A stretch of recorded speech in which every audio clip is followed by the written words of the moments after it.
In this week's video, you're going to learn a complete routine for the lower extremity if you are someone that has muscle stiffness due to spasticity.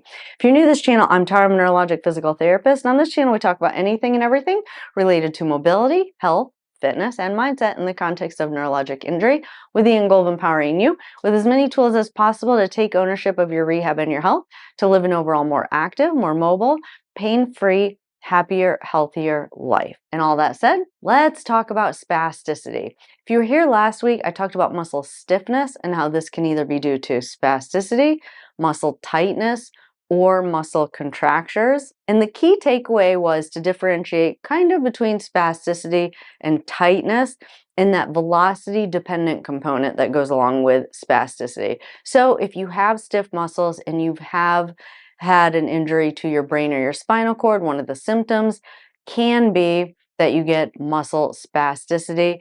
Muscle spasticity is an involuntary contraction of a muscle, which can result in the muscle feeling stiff or tight. Now, the way you differentiate this from contractures, I'd mentioned last week, was it's velocity dependent. So the faster a muscle is lengthened, the more stronger that involuntary contraction is going to be.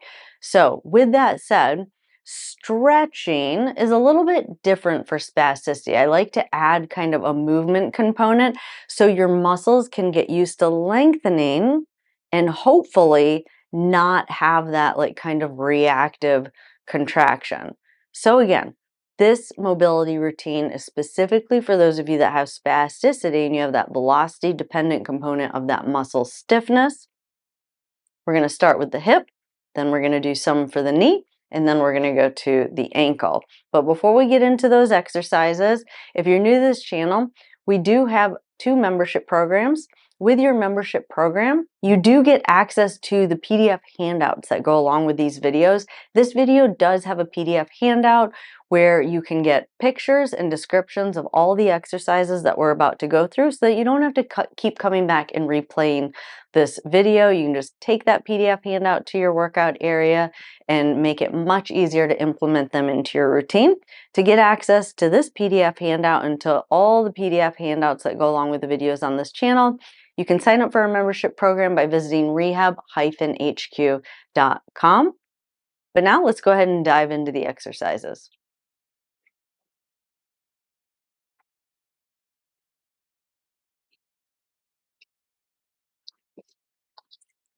All right, so like I said, we're going to start with the hip and we're just going to kind of work our way down the leg. We're working hip internal and external rotation.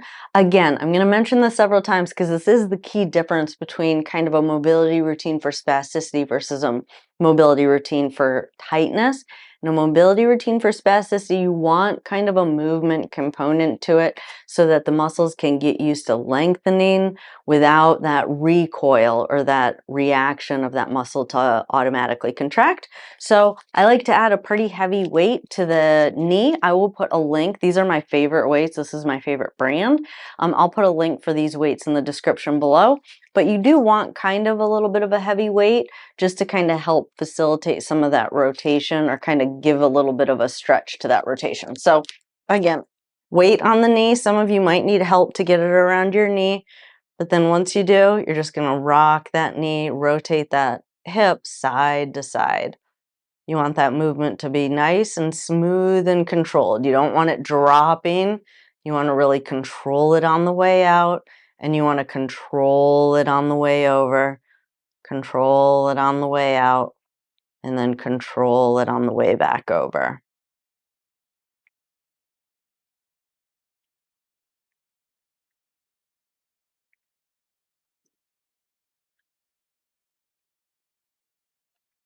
All right, so for this exercise, what we're doing is kind of stretching or mobilizing that hamstring and the glutes a little bit, but really getting that elongation. So again, we want the movement to be very smooth. You want to let that band bring the leg up as high as possible. I do recommend doing this with a knee immobilizer on to really get that nice elongation of those hamstrings, especially if you have any kind of weakness in those muscles, you just probably aren't going to be able to keep that knee straight. So I do recommend doing this with a knee immobilizer on. link for knee immobilizer will be in the description below. Then you're just going to hook that to a wall anchor. I will also put a link in the description below for a wall or door anchor that works really, really good for this type of an exercise. And then you just set the mat in front of the door. And then again, you're letting that band bring that leg up as high as you can. You should feel a little bit of a stretch at the end range. And then again, you want that movement to be nice and smooth and controlled.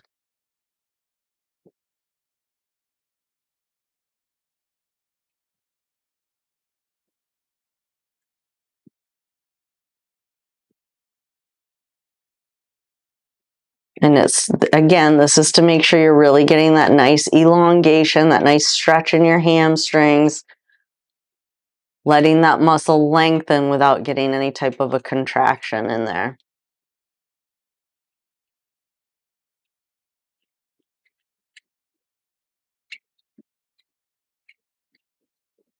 All right, so for this exercise, we're really targeting the quadriceps. A lot of you have a lot of tightness in your quadricep.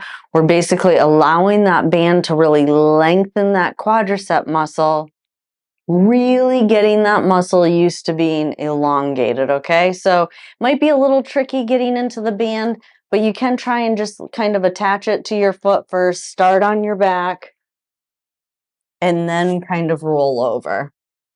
And then again, you're letting that band bend that knee and bring that knee up. And again, you want that movement to be nice and smooth and controlled.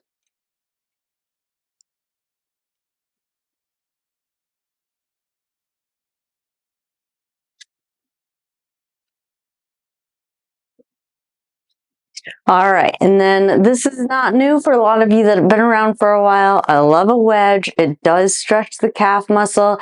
The important component of this one is making sure you're weight shifting, getting your weight over that leg. Again, this is to really get used to elongating that calf muscle in a loading or weight-bearing position. That's where a lot of you hyperextend. For some of you that hyperextend your knee, it is because you have spasticity in the calf muscle. So we're just working on that rhythmic elongation of that calf muscle. If you do have a tendency to hyperextend your knee, you really want to focus on keeping that knee bent.